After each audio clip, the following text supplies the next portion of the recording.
meestal bewolkte en mistige begin aan jou oggend, vroeg hier in dele van die Oos-Kaap, KwaZulu-Natal en die Hoofveld, baie vroeg ligte reënbuie ook moontlik oor die Platoorrand. En dan heelwat later gaan dit terug vog afbring van ons buurland af, waar enkele donderbuie gaan opsteek hier oor die westelike binneland.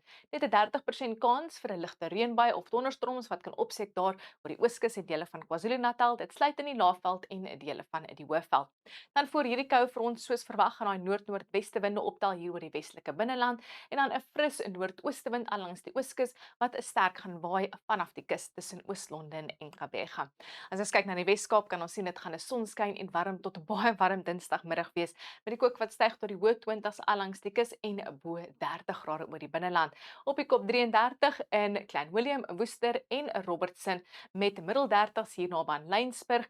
Vroeg die oggend miskolle moontlik hier oor die suidelike gedeeltes, maar dan gaan dit 'n meestal gedeeltelik bewolkte dag wees met temperature so in die middel 20s en die wind wat so 'n bietjie optel tussen Gqeberha en Plettenberg Bay.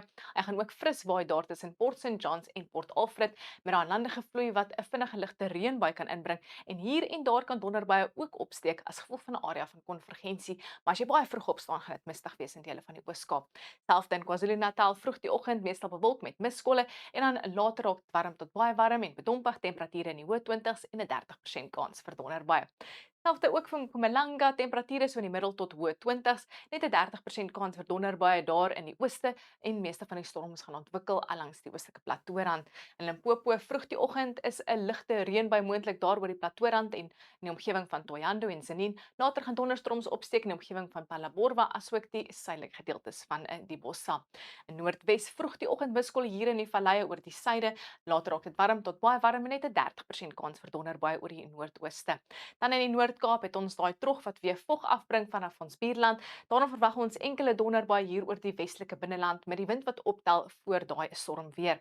Gedeeltelik bewolk en warm tot baie warm in die ooste, ook miskolle die oggend in die ooste van die Vrystaat, later gedeeltelik bewolk en temperature in die hoë 20s. Teen Dinsdagmiddag kan jy 'n maksimum van 29 verwag in Pretoria, net 'n 30% kans vir donderbuie en 'n skraal kans vir die suidelike gebiede. Ons kyk nou na ons buurland Namibië en ons het daai trog wat heelwat vog afbring vanaf die trope. Daarom is donderbuie moontlik oor Mariental, Keetmanshoop, asook in die omgewing van Windhoek en hier wat strek al die pad oor Omaruru en die westelike en noordelike gebiede. As ons kyk nou na Woensdag het ons daai trog wat nou meer stormweer gaan afbring oor die res van die Noord-Kaap en dele van die sentrale Karoo en die wind gaan optel hier in Kaapstad. En dan teen Donderdag gaan daai trog versterk en nog stormweer bring meer suidweswaarts hier oor die Karoo, die Weskus distrik. Storms moontlik so ver wes soos die Moederstad en 'n paar van daai storms kan heelwat later beweeg oor die suidkus. Wel dis al van my af. Onder of mooi weer. Geniet jou dag.